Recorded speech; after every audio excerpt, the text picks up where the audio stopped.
اعوذ باللہ من الشیطان الرجیم بسم اللہ الرحمن الرحیم بہ نستعین انہ خیر ناصر و معین۔ ہماری کلاس یہ کلام اسلامی کتاب ہے آغا سعید مہر کی، آموزش کلام اسلامی، اس کا ہمارا یہ تیسرا درس ہے۔ ہم نے بیان کیا کہ تعالیم دینی تین حصوں پر مشتمل ہے، اس کے تین بخش ہیں: اعتقادات، اخلاقیات اور احکام۔ اس کے بعد ہم نے بیان کیا کہ علم کلام کسے کہتے ہیں۔ علم کلام ایسا علم ہے، ایسی دانش ہے جس میں استنباط، توضیح، تنظیم اور عقائد اسلامیہ کو کیا بیان کیا جاتا ہے؟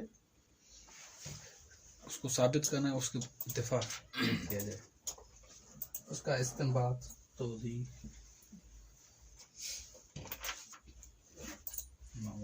خوب۔ ہم نے یہ بیان کیا کہ کلام میں تین قسم کی روشیں ہیں۔ کون سی؟ کیونکہ پریکٹیکلی درس ہے، تھوڑا آپ بولیں بھی صحیح۔ عقلی، نقلی اور تجربی۔ ہو۔ اسی طرح علم کلام کے جو مسائل ہیں وہ بھی تین حصوں میں مشتمل ہے۔ کچھ ایسے مسائل ہیں جو دلیل عقلی سے ثابت ہوتے ہیں، جیسے خداوند متعال کے وجود کا اثبات۔ کچھ ایسے ہیں جو فقط نقلی سے ثابت ہوتے ہیں، دلیل نقلی سے، جیسے عالم پس از مرگ، مرنے کے بعد کیا ہوگا ہمیں پتہ نہیں۔ آیت اللہ جواد عملی کے بقول ما ندیدی مثلا نہ رفتیم کے بگیم کی اینجوریا، ہم اس عالم میں گئے نہیں کہ بہشت، جو اہل بیت ہمیں خبر دیں گے، خدا خبر دے گا، اس پر یقین ہے۔ توجہ ہے؟ اور کچھ مسائل ایسے ہیں جو عقلی بھی ہیں اور نقلی بھی ہیں، جیسے مثال دی صفات خدا کی۔ اچھا، بس عقلی نقلی صفات خدا، فقط عقلی اثبات وجود خدا، اور فقط نقلی دلیل آخرت، عالم پس از مرگ۔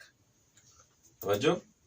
اچھا، اس کے بعد ہم نے پہلا درس جو پڑھا وہ خدا یابی کے بارے میں پڑھا، خدا شناسی کے بارے میں پڑھا کہ خدا شناسی کی اتنی اہمیت کیوں ہے۔ اس کے بارے میں ہم نے بیان کیا کہ انسان کی زندگی بدل جائے گی اگر خدا شناسی کرے گا انسان۔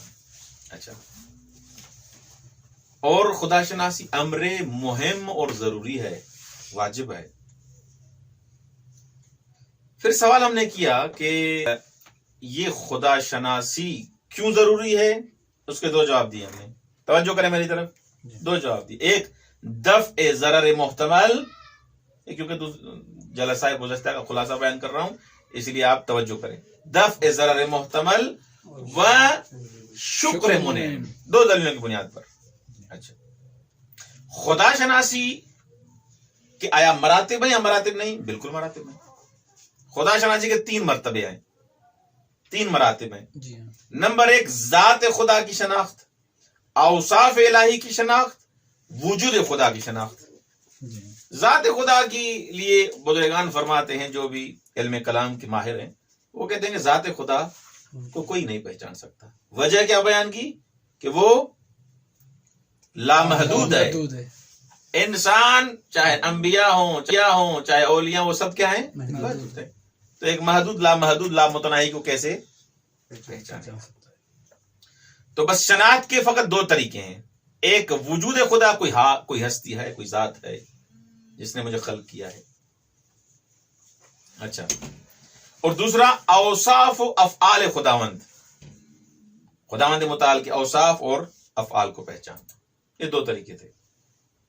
یہ دو یعنی مرتبہ دوم اور سوم میں انسان کے لیے شناخت ممکن ہے، لیکن مرتبہ اول ممکن نہیں۔ اچھا، خوب۔ کل ہم نے بیان کیا، یعنی دوسرے درس میں ہم نے بیان کیا کہ خدا کو پہچاننے کے کئی راستے ہیں۔ لیکن جمع کیا گیا ہے 3 راستوں میں، راہ عقل، راہ تجربے، راہ دل. ٹھیک. دلیل نظم و راہ فطرت، یہ کیا ہے؟ دلیل نظم اور راہ فطرت. آج راہ فطرت کو پڑھیں گے. ہو پھر ہم نے بیان کیا کچھ راستے ایسے ہیں خدا کو پہچاننے کے جو عمومی ہیں، کچھ ایسے ہیں جو اختصاصی. ان کی ہم نے کل وضاحت دی ہے. جن افراد کو یہ باتیں ہماری اجمال لگ رہی ہیں وہ درس دوم اور اول کو سنیں. ایسے نہ کہیں کہ جلدی آپ گزر گئے. جلدی نہیں گزر گئے، ایک بات پہ ہم نے 10 منٹ گفتگو کی ہے. ٹھیک. یہ خلاصہ تھا پہلے اور دوسرے درس کا. اچھا، آج ہمارا دوسرا درس ہے راہ فطرت، یعنی کتاب کا دوسرا درس. ہو یہ دو لکھا ہوا ہے، راہ فطرت. خدا شناسی کیوں ضروری ہے یہ بیان کیا. کیسے خدا شناسی ہے، خدا کو کیسے پہچانے، اس کے 3 طریقے ہیں. کتنے مراتب ہیں اس کو بیان کیا. اچھا، ایک خدا کو پہچاننے کا جو طریقہ ہے وہ راہ فطرت ہے. درست. راہ فطرت، توجہ کریں، یہ جو لفظ فطرت ہے، فطرت کس سے لیا گیا ہے؟ فطرن سے لیا گیا. فارسی میں کہتے ہیں شکاف، فارسی میں کہتے ہیں شکافتن، کھولنا، کھولنا. اور چیرنے کے معنی میں بھی آتا ہے، پھاڑنے کے معنی میں بھی آتا ہے. کپڑا ہے، پھاڑیں گے آپ. ہو کسی مثلا درندے کو آپ نے چیر دیا. ہو یہ کیا ہے؟ فطروں سے کھایا جاتا ہے. جیسے مثلا آپ روزہ رکھتے ہیں، اس میں آپ کیا کرتے ہیں؟ افطار. کیا کرتے ہیں آپ؟ کھولتے ہیں. ہو یا عرب جو ہے ان کے یہاں غذا کے 3 ٹائم ہیں، جیسے ہمارے یہاں کچھ افراد تو سارا دن کھاتے ہیں، ان کی بات نہیں کر رہا ہوں. جیسے ناشتہ اور دوپہر کا کھانا اور رات کا کھانا. ہو لنچ اور ڈنر انگلش میں. درست. اچھا، عربی میں اسی صبحانے کو، جسے فارسی میں صبحانہ کہتے ہیں، ناشتہ کہتے ہیں، عربی میں اس کو کیا کہتے ہیں؟ فطور. اکلت الفطور یا فطور. ہو یعنی کیا؟ وہ انسان بھوکا ہوتا ہے، جیسے سوتا ہے فطر کرتا ہے، کھولتا ہے. عید فطر میں بھی یہی حکم ہے کہ جب آپ عید نماز کے لیے جائیں، آپ صبح سے کیا کریں؟ آپ کھولیں، فطرہ دیں. یہ سب اس معنی میں ہے. بس فطرہ یعنی کھولنا، شکافتن، چیرنا، ان سب معنی میں ہے. درست. صحیح. فَأَقِمْ وَجْهَكَ لِلدِّينِ حَنِيفًا فِطْرَةَ اللَّهِ الَّتِي فَطَرَ النَّاسَ عَلَيْهَا. سورہ روم کی آیت نمبر 30 کہ فَأَقِمْ وَجْهَكَ لِلدِّينِ حَنِيفًا، پاک دل کے ساتھ. ہاں، حنیفہ یعنی پاک دل کے ساتھ اپنے وجہ کو کیا کرو؟ لے کے آؤ. فَأَقِمْ وَجْهَكَ لِلدِّينِ حَنِيفًا فِطْرَةَ اللَّهِ الَّتِي فَطَرَ النَّاسَ عَلَيْهَا. آیت کا میں ترجمہ نہیں کر رہا، شاید مثال کی طرف جا رہے ہیں. فِطْرَةَ اللَّهِ الَّتِي فَطَرَ النَّاسَ عَلَيْهَا، یعنی یہ در واقع یہاں بتایا جا رہا ہے کہ انسان کو فطرت پہ پیدا کیا گیا ہے. فَطَرَ النَّاسَ عَلَيْهَا، یہ دین فطری ہے. یہ خدا کو جو پہچان رہے ہیں، یہ کیا ہے؟ کام فطری. اب یہاں پر سوال آتا ہے، توجہ کیجیے گا. فطرت کا معنی واضح ہو گیا؟ جی ہاں. اچھا، جب فطرت کا معنی خلق کرنا ہے، کھولنا ہے، پیدا کرنا ہے، یہ معنی سارے ہم نے کیے. جب اب ہم یہ سوال کرتے ہیں کہ فطرت، یہ جو آپ کہتے ہیں کہ یہ خدا یابی فطری ہے، خدا کو پہچاننا فطری ہے، اس سے مقصد کیا ہے؟ یعنی کیا ہے اس کا مقصد؟ کیا ہے فطرت کا معنی یعنی ایک خاص طریقے سے انسان کو پیدا کیا گیا ہے. انسان کو ایک خاص طریقے سے پیدا کیا گیا اور اس طریقے میں بلا کر وہ اس کے لوازم اور آثار جو ہیں اس طریقے میں جیسے خلق کیا گیا ہے، کیسے ہڈیاں، یہ گوشت والا وہ جو طریقہ ہے سارا. اب یہ جو کہتے ہیں کہ خدا کو پہچاننا فطری ہے، اس کا کیا معنی ہے؟ اس کے کچھ معنی بیان کیے گئے ہیں. تبیین خدا یابی فطری، یہ آپ جو کہتے ہیں خدا کو پہچاننا یہ فطری ہے، یعنی کیا؟ اس کا معنی کیا ہے؟ ایک معنی یہ کیا گیا ہے کہ انسان فطرتاً وجود خدا سے آگاہ ہے. فطرتاً وجود خدا سے کیا ہے؟ اور یہ بدیہیات اولیہ میں سے ہے کہ خدا ہے، یہ بدیہی ہے، قضائے اولیہ میں سے بدیہی ہے. اور بدیہی میں ایک قسم ہے قضائے اولیہ. آپ نے پڑھا ہوگا منطق سے، اگر آپ نے پڑھی ہے تو قضائے اولیات، اولیات میں یہ بحث ہوتی ہے. اولیات کسے کہتے ہیں؟ قضائے اولیہ ان قضایا کو کہا جاتا ہے کہ موضوع اور معمول کو تصور کریں بس کافی ہے. توجہ ہے؟ فقط موضوع اور معمول کو تصور کریں گے تو بات سمجھ میں آ جائے گی. اچھا، مثلا کل بزرگتر از جز است، الکل اعظم من الجزء. موضوع کو تصور کیا، معمول کو ختم بات. اب آپ کو کسی دوسری چیز کو سمجھانے کی ضرورت ہے نہیں. ان کو قضائے اولیہ کہا جاتا ہے. اجتماع النقیضین محال، اجتماع نقیضین کیا ہے؟ محال ہے. آپ نے اجتماع اور نقیضین کو تصور کیا، ختم. آپ کو بات سمجھ میں آ گئی، آپ تصدیق کریں گے فوراً. دو چیزوں کو تصور کریں، ایک چیز کی تصدیق کریں گے آپ.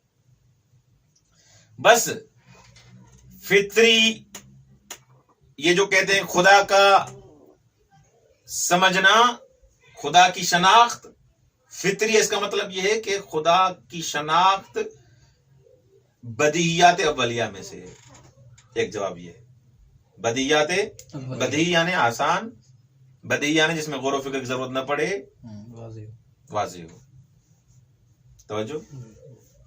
ایک معنی یہ. کچھ کہتے ہیں نہیں، خدا موجود ہے، یہ فطریات منطقی میں سے ہے. خدا ہے، یہ فطریات، یہ بھی قضیے کی ایک قسم ہے. فطریات قضیے کی ایک قسم.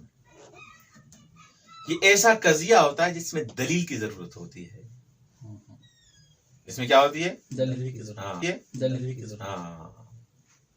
ضرورت پڑتی ہے. اولیات میں ضرورت نہیں پڑتی، نہیں، یہاں پر ضرورت پڑتی ہے. مثلا 2 کا عدد یہ آدھا ہے 4 کا، یہ قضائے فطریہ میں سے، قضائے فطریہ میں سے. اچھا،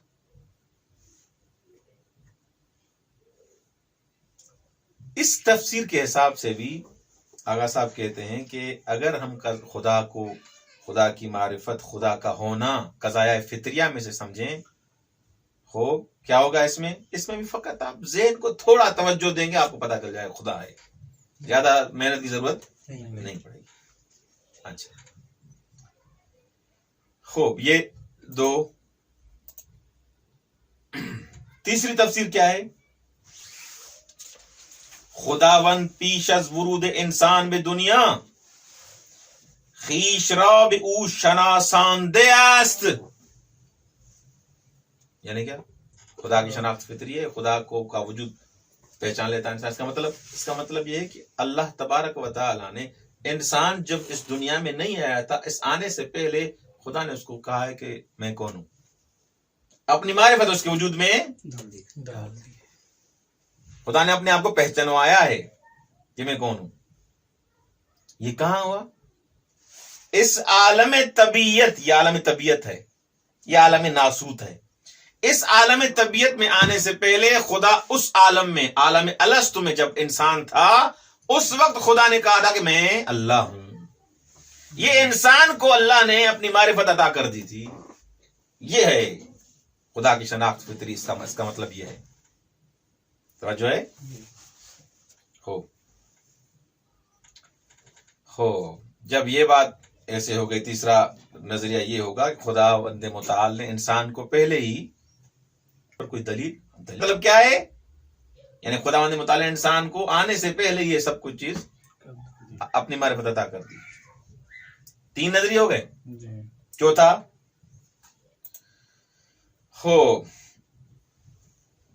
خداوند متعال کو سب انسان علم حضوری سے پہچانتے ہیں. ارے بابا، علم حضوری، یہ علم حضوری کہاں سے آ گیا؟ علم حضوری کسے کہتے ہیں؟ آپ نے پڑھا ہوگا علم منطق میں، ایک علم حضوری ہوتا ہے، ایک علم حصولی ہوتا ہے. ایک علم حصولی ہوتا ہے، ایک علم حضوری، ایک علم حصولی ہوتا ہے. خوب تصور تصدیق، آپ نے علم حصولی کی تقسیم پڑھی ہے آپ نے. ایک علم حضوری ہوتا ہے، ایک علم حصولی ہوتا ہے. اچھا یہ کیا ہے بھائی؟ بھائی علم حضوری اس علم کو کہا جاتا ہے جس میں انسان، علم حصولی میں آپ کیا کرتے ہیں؟ کوئی چیز دیکھی آپ نے، اس کی تصویر آپ کے ذہن میں آئی، درست؟ صحیح. یہ کیا ہے؟ خارج میں ایک چیز ہے، آپ نے دیکھی، آپ نے سنی، آپ نے دیکھی، آپ نے حس کی. یہ کیا علم حصولی ہے؟ حصولی. آپ نے مجھے کوئی چیز بتائی، ہو سکتا ہے وہ صحیح ہو سکتا ہے غلط ہو. اس علم کو کیا کہا جاتا ہے؟ حصولی. حصولی. آپ استاد کے پاس گئے، سارا درس غلط پڑھا دیا. علم حصولی تو تھا نا، لیکن غلط تھا. توجہ ہے؟ صحیح. لیکن علم حضوری وہ ہے جو انسان کے اندر ہوتا ہے، انسان کے وجود میں ہوتا ہے، انسان سے جدا نہیں ہوتا. مثلا بھوک کا علم، مجھے بھوک لگی ہے، یہ علم حضوری ہے. پیاس لگی ہے، یہ علم حضوری ہے. انسان کو جو خدا کی شناخت ہے، یہ بھی علم حضوری ہے. کسی کے بتانے کی ضرورت نہیں ہے، یہ جانتا ہے وجدانن کہ خدا ہے.